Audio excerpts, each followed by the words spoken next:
What's going on, guys? Welcome back to WWE Network and Show, where I, Graham G. Matthews, break down all the original content I watch on the WWE Network and on Peacock. And today we're talking Season 1, Episode 3 of WWE Evil on Sasha Banks. So, I knew this wouldn't be this was a good episode. I knew it wouldn't be one of the better ones, just because you got Randy Orton on here, and all these other people who had far more illustrious heel runs in the company than Sasha Banks. She is a great heel. I'm not denying she can be one of the best heels in the company. The problem is that she was only a heel in NXT for like 2 years, not even like a year and a half. She moves up to the main roster. She was a heel for like 6 months, and then she was a face for like the next 3. And then, of course, they cover here on the episode her heel turn in 2019, and even that they kind of gloss over by the end because, you know, like when they showed her and Bianca from WrestleMania 37, she wasn't a heel at that point. This was basically like a mini documentary on Sasha Banks. And it was good, and I didn't really learn anything. I've heard the Sasha Banks story a million times, but it just, I would have rather they had saved this episode or done this episode like a Roddy Piper, or maybe there already is an episode on him, but someone like that. I mean, maybe it's because he's not here, but I don't know. I thought this was good. And it's not like they're only doing modern day heels. Like, they have Randy Orton, they have, you know, Miz and whatever, they're modern day superstars, but they also have Hogan on there as well, and all these other people. So I guess they wanted a female. I think she might be the only female of the entire season. I don't know who else you would have done if it wasn't her. I'm not sure. Even maybe Charlotte, but I just feel like Charlotte's been more of a heel in the last couple of years than Sasha has been. But anyway, I thought it was a good episode, though. So to start off the show, she recalls her rough upbringing, growing up in a random town in Iowa, which I'm sure she has said before. I said, we've heard the Sasha Banks story a million times. I think I forgot about that. I thought she just grew up in Boston. She moved to Boston at the age of 18. They get to that. But I forgot that she actually, initially, I don't know if she was born there, but she largely grew up in Iowa.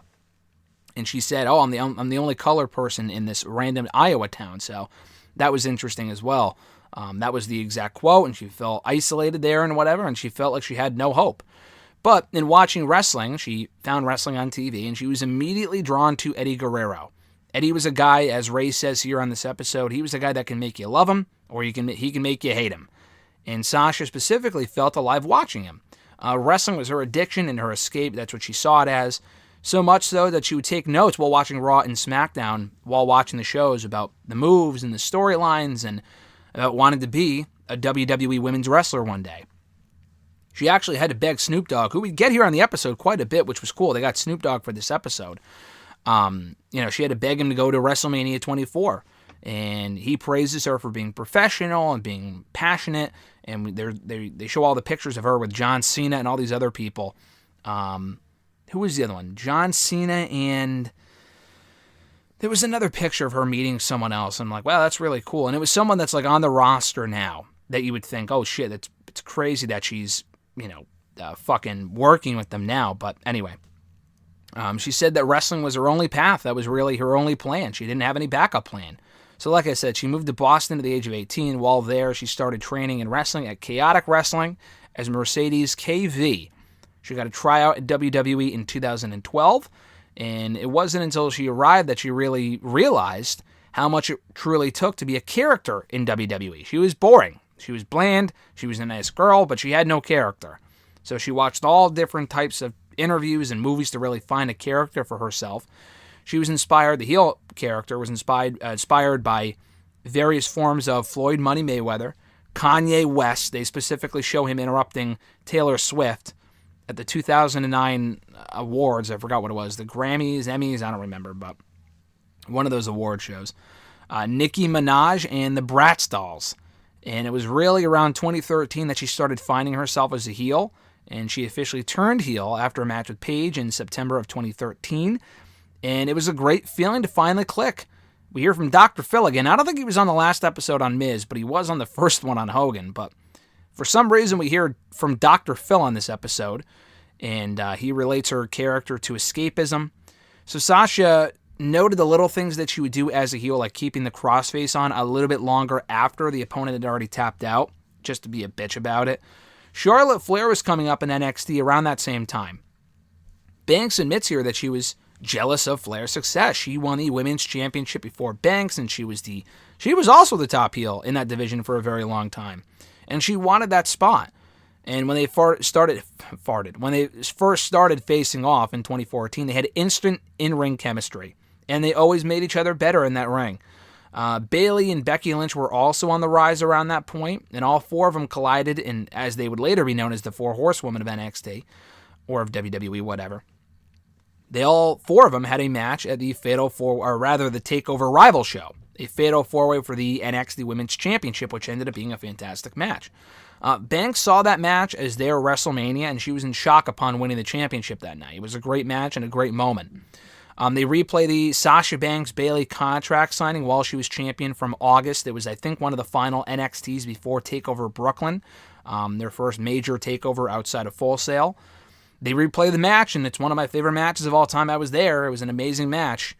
And, all the little things that she would do to smash Bayley's hand, and we hear from Bayley talking about the match, because how can you not have Bayley on an episode like this? So Bayley recalls having a broken hand at that time. I know she had a broken hand going into that show. I don't know if it was actually re-broken during the match. I thought that was legit. It might not have been, but I think she actually re-broke it during the match. I might be wrong. So Bayley wins, and they had a rematch, the Iron Man match. And, of course, they had to mention this for one moment alone, and I'll get to that in a second. But, yeah, they had a rematch, a 30-minute Iron Man match at the TakeOver Respect show in October of that year for the NXT Women's Championship. And, of course, we see Izzy. We see Izzy, the Bayley superfan, as she is known as, whatever.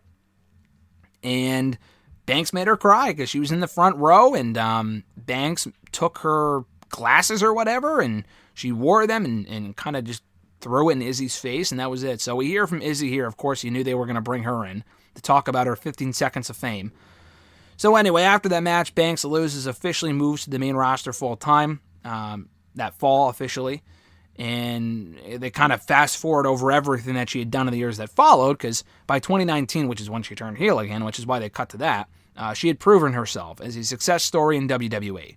But at the same time, she was exhausted from working 24/7, being Sasha Banks 24/7. She wondered and forgot who she was before Sasha Banks, and it really took a toll on her mentally and physically. And her frustrations kept building to the point where, coming out of WrestleMania 35, she actually asked for her release.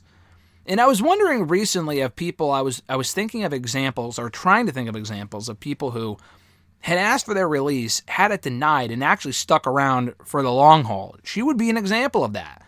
Like, I'm thinking that it doesn't really go away, and regardless of what they do with you, unless you still want to leave and they just won't give it to you, because it's not like Sasha didn't resign, which I'm sure she did recently, I would think he would still want to leave, but Sasha didn't. She wanted to leave in that moment. I don't think she wants to leave now. But, she asked for her release, was immediately told by Vince no, and to go take time for herself, which she did. And while she was off of television, she went to Japan, went back to her roots as a wrestler. Bayley was prepared for a possibility of her never coming back. Not coming back from Japan, but rather coming back to WWE. But while she was in Japan, she learned about the Japanese strong style. She felt like a kid again over there. She actually trained with Meiko Satomura. And while they're talking about the Japanese strong style, they're showing clips of women's wrestling over there. And I think one of the clips actually included Riho, the inaugural AEW Women's World Champion, if I'm not mistaken, which is funny. They recap her return to Raw in the night after SummerSlam in 2019 of August of that year, where she attacked Natalya, went berserk, had the blue hair, and all this other sort of stuff. And since she's been back, she feels like her wrestling has been on another level, and she's been doing great work, which she has been for the most part. She headlined WrestleMania 37 with Bianca Belair, losing to her, and Bianca becoming the new SmackDown Women's Champion. She says that she's always dreamed of main eventing, and she finally had that chance last year, and the match featured the loudest hair whip ever, Bianca says, which it was a pretty loud hair whip, and it was legit. It was a great moment.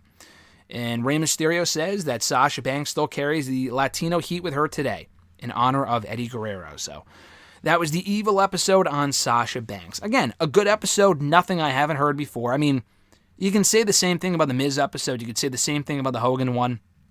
But I would say those two. I mean, Sasha is a great heel. I wouldn't put her in the conversation of greatest heels of all time because we really haven't seen her as a heel for more than like a couple of months at a time. I mean, she was a heel for a while in NXT. For starters, that's not the main roster. On the main roster, she's probably been a heel for maybe a combined 1 year. Like, she went heel. She was a heel when she first got brought up. Did nothing, but she was a heel for about 6 months. And then she was a face for like 3 years. Turned heel in 2019. And I guess she was a heel there for about a year before Bayley turned on her. Turned heel again in 2021, but she was only a heel there for like 2 or 3 months before they turned her face on SmackDown. So she really hasn't been a heel for that long.